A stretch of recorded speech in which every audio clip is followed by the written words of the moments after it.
Donkey of the day for Monday, May 24th goes to me, Leonard McKelvey. Contrary to popular belief, this is not the first time I've given myself Donkey of the Day because Donkey of the Day does not discriminate. I mean, I may be kind of biased towards certain people, but I don't have any bias when it comes to myself. If I'm wrong, if something I do or say doesn't sit right with my spirit, I have to apologize and do better moving forward, and that's what I'm about to do right now. I want to apologize to Kwame Brown and Kwame Brown's family.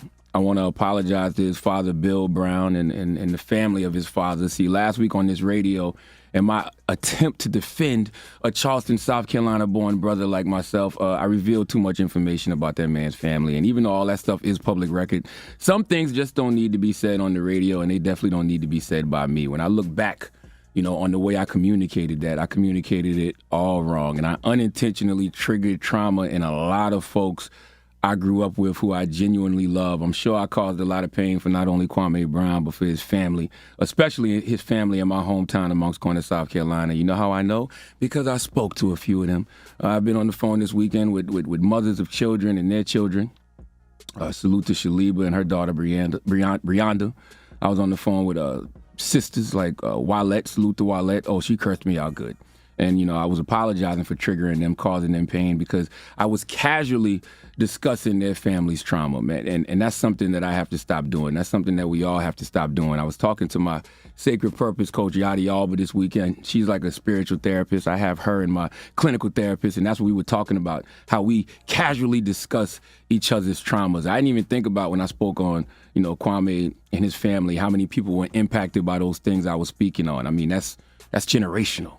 Okay, I caused pain and unintentionally poked at people's wounds, okay, wounds that will probably never heal. And I can't take back those words, but I can apologize. I think oftentimes we, meaning black people, we fight each other with our demons, whether true or false, whatever is the worst thing we know about a person or think we know about a person, we default to that.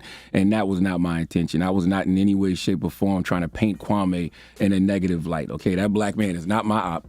He wasn't my op when I said it. In my mind, I'm defending that man, but I should have been defending him as Leonard Charlamagne Tha God McKelvey, the professional, and not Leonard Larry, whatever you want to call me, from Moncks Corner, South Carolina, talking like I'm home in the town on why I believe they need to leave Kwame Brown alone. That was whack, because the conversation didn't even have to go there. The conversation should have been about basketball. Yes, leave Kwame Brown alone because he achieved a goal and a dream that 1.3% of NCAA seniors will achieve, and 0.03% of high school seniors. You know how small a number that is? And, that's just simply being drafted in the NBA. If you play 13 seasons and make $65 million, you're a success, okay? If you work 13 years anywhere and make that kind of money, you're a success. So salute to that man. The only expectations we have to live up to is our own. That's why I always say success is subjective, okay? My views of success may be different than yours. As long as you're happy, that's all that matters. But we didn't even get into that conversation because my mind automatically went to something that it didn't even have to go to. In doing that, I unintentionally caused trauma. And since I unintentionally caused trauma, I have to be intentional about causing healing. I'm not about to sit around and have beef with another black man for nothing. Trust me, as y'all know, I have a lot of real enemies who are gunning for me every day. Kwame Brown is not going to be one of them, okay? I totally understand why Kwame Brown was upset at me. I went low.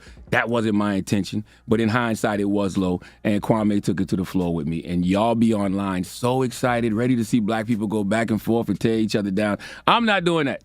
I'm not going back and forth if I feel like I wronged somebody. I'm going to apologize. That's what I think a good man does. A good man apologizes for the mistakes, that he made. But a great man corrects them. Hopefully, I get the opportunity to do that one day. But for now, I just apologize. And I'm not beefing with a black man who's born where I was born and has family where I'm from. There's nothing on this planet that I love more than God, my family, and Moncks Corner, South Carolina, the whole low country, the 843. Drop on the clues bomb for the 843, okay?